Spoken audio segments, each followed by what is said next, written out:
Is deis a bheith colorí a chuirde, Donach mar sóilíh, sanam domsa agus inniu, lear lei, Cara ag Crúibín. Or searrach, gen sé Cara, searrach eile stócha, feicimid, léamh lear agus feicimid. Cé Cara nua Crúibín, tarlum. Cara ag Crúibín. Scéal le léamh Prút, Maisitheoir ag Bernie Prendergast, as bei Cló Mhaigh Eo a dailsigh. Cara ag Crúibín. Bhí lá séire ag Crúibín ó scoil na gapal, agus d'imigh sé leis sodar go bun na pórca. Bhí is aige ó chórá a athair is a bháthair an oíche roimhe sin go raibh searrach eile sa pháirc, ba chóngaraí den Mhóin Mhór.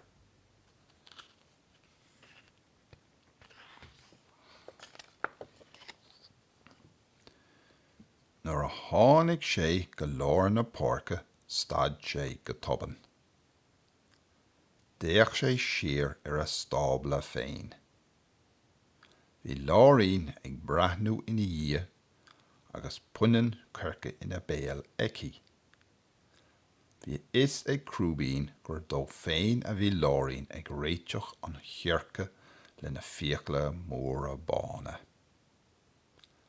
Ba bhfuil graim béal den chiorca sin a deir Crúibín.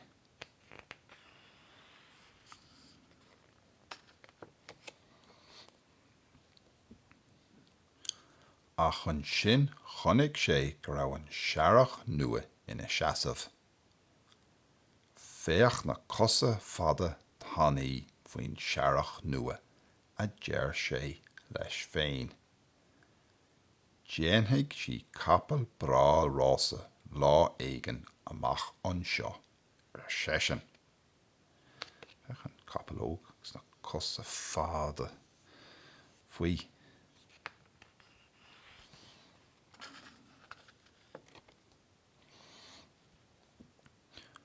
Ghuiread sé níos cóngaraí do bhun na pórca agus chuaigh sé ag ól uisce sa srutháin gléigeal ann. Bhí an lá an te agus bhí tart agus bhí sceitimíní áthais freisin. Bheadh cara nua aige anois. Hí san sin san uisce agus ag ól an uisce. Go lá te tá an feadh an grian ag spalpa nús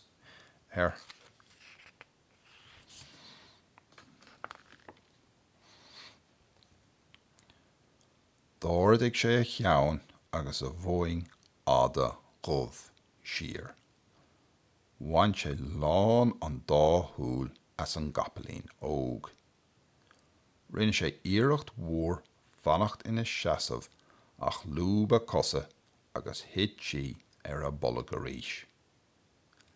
Thaithn sí le Crúibín agus bhfuil fonn spraoi Fech sin searrach óg.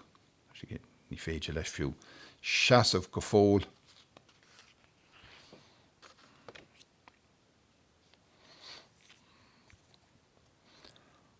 Ach an sin chúla sé a bháthair féin ag seatrach ón taobh eile den pháirc. Bhí sí ag gléach Bhí is aige go raibh sí ag gléach ach níor thug sé éon aird orthaí. Ghuiread sé níos cóngaraí fós don searrach nua, agus ligh sé seatrach bhog as.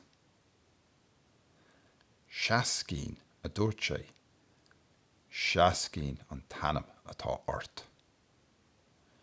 Ní raibh siúl fós ag an searrach nua agus níor thug sí freigra Crúibín.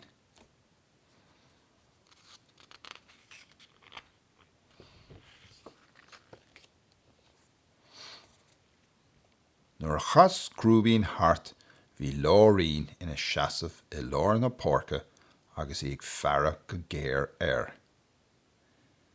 Céim fá nach dtiocfaidh Seascín ag spraoi a deir Crúibín lena bháthair.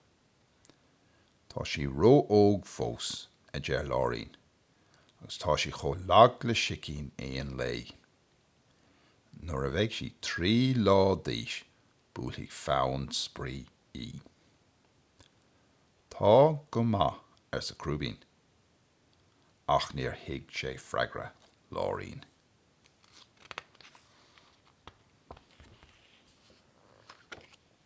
Fecha Chrúibín agus an bhámaí láirín an sin. Sí túir pógín dó.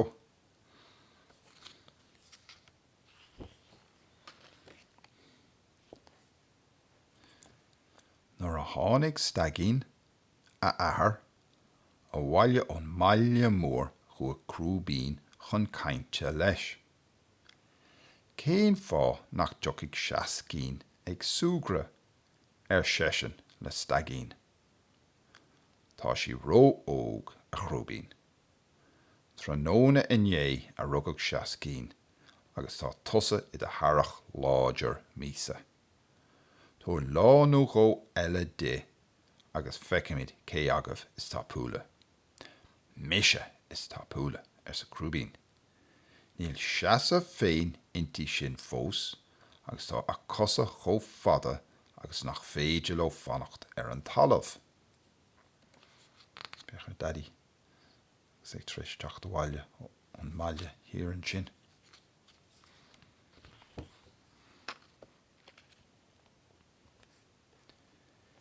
I gceann 3 lá chu Chrúibín go bun na pórca a ríis agus chonig sé an searrach láidir nua ag rith thart ar an máthair sa fórc ba gcuire don Mhóin Mhór.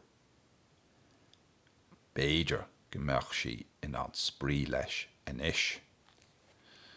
Searrach nua agus a máthair agus iad rit timpeall na háite.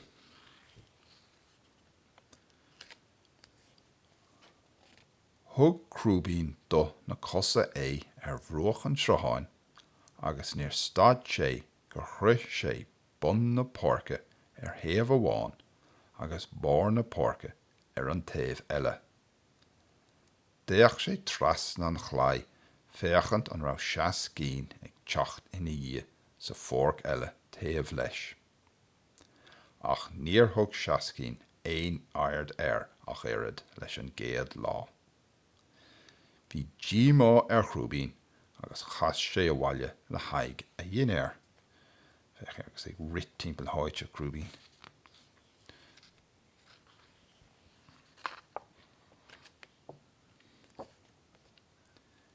Bhí stagín ina hasamh os cór an stabla.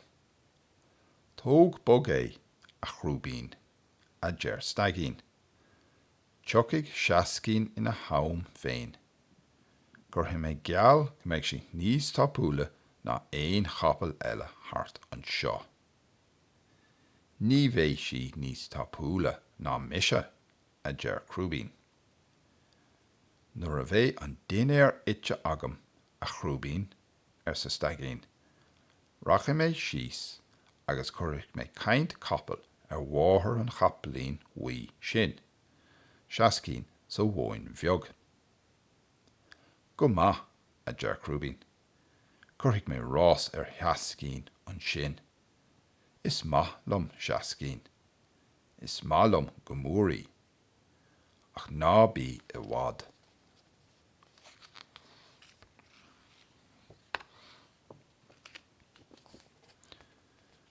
Nuair a chonig sé stagín ag teacht ar rais, rith Chrúibín chomh fada leis. Well seisean. Níor ruairt stagín focail a chrum sé a cheann agus thosaigh sé i gcithe. Ag spraoi le Chrúibín a bhí sé. Cén scéal sa Chrúibín go mí aithneach. Céird a dúirt sí. Tá deas scéal agam dit a Chrúibín seisean. Deir máthair Seascín lom gúil sí láidir go maith anois agus gúil fonn spraoi orthaí. Lig Chrúibín setrach áthais as agus as go brach leis.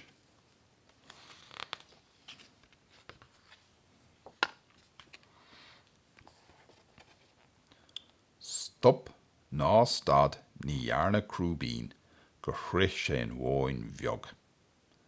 Bhí Seascín ag fannacht ar an taobh eile den chláig.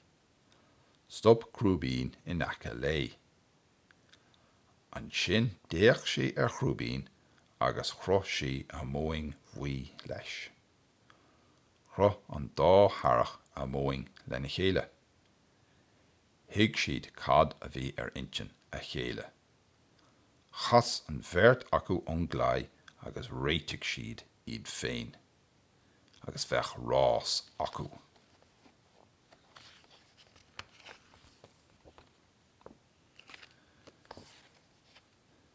Lig láirín agus máthair Seascín searrach bhog ghóire asta nuair a chonig siad an dá searrach, ceann anseo sa Mhóin Mhór agus ceann ansiúd sa Mhóin bheag ar a géad rás ar dhá bhruach an tráthain. Bhí an dá searrach go sonna sásta inis. Fechan Bert Mami si di géthe. Fecha Chrúibín agus Seascín agus iad ag ri síos an sin ó tapaí agus is féidir lo. So, bhíonn an scéal chun is mar a fuail Chrúibín le Cara nua. Súil an gur haith an scéalah agus tá mit snú búla le ríis don céad scéal eile. Slán tamil.